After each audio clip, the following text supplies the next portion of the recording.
Bonjour à tous, on se retrouve donc dans comment suivre votre patrimoine et je vais vous donner 3 indicateurs à suivre pour dormir sur vos 2 oreilles. Et la magie de ce programme de formation, c'est que vous les avez déjà, ces 3 indicateurs, si vous avez complété correctement le fichier calculateur budget épargne mensuel et le fichier allocation patrimoine. Premier indicateur, ça sera vos revenus passifs.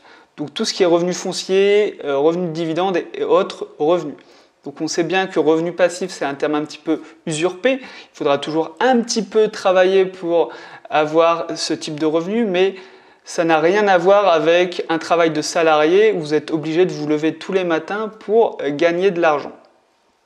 Donc vos revenus passifs, en fait, ça va représenter la somme d'argent que vous allez gagner sans avoir un travail de salarié.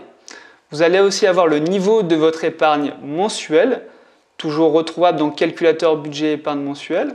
Donc ça, je vous conseille vraiment d'atteindre les 30%, c'est votre objectif, vraiment.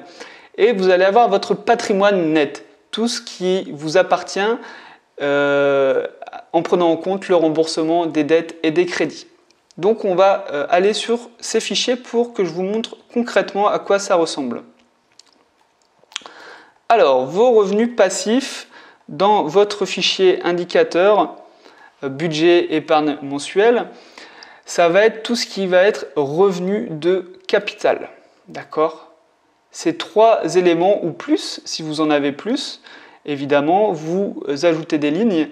Et ça, pareil que pour l'allocation du patrimoine, vous pouvez créer des nouveaux onglets. Vous faites un petit copier-coller et vous pouvez renommer un budget ou des revenus pour l'année 2020, pour l'année 2021, pour l'année 2022 et suivre aussi l'évolution en fait de vos revenus dits passifs. Ensuite, vous avez le solde épargnable. Ça, j'ai déjà pu vous le montrer dans différentes vidéos. Vous avez votre pourcentage, surtout, c'est ça le pourcentage le plus important. Atteindre les 30%, ça serait vraiment génial pour avoir plus de revenus que de dépenses et du coup augmenter plus rapidement vos richesses et investir plus tous les mois. Ça, c'est très important. Ensuite, le patrimoine net. Donc dans le fichier allocation patrimoine, c'est justement cet élément-là, cette case ici. Le patrimoine net, donc je le répète, c'est les actifs financiers, donc tout l'argent que vous avez sur vos comptes, sur des assurances vie, sur un PEA, sur un LDD, un livret A, etc., etc., plus la valeur de votre immobilier, moins le passif, donc moins le capital restendu de vos crédits et autres dettes si vous avez des crédits à la consommation. Et donc là, on peut voir soit vous évoluez en termes de patrimoine net, ou soit vous diminuez. Et du coup, rapidement, vous allez pouvoir agir sur vos finances.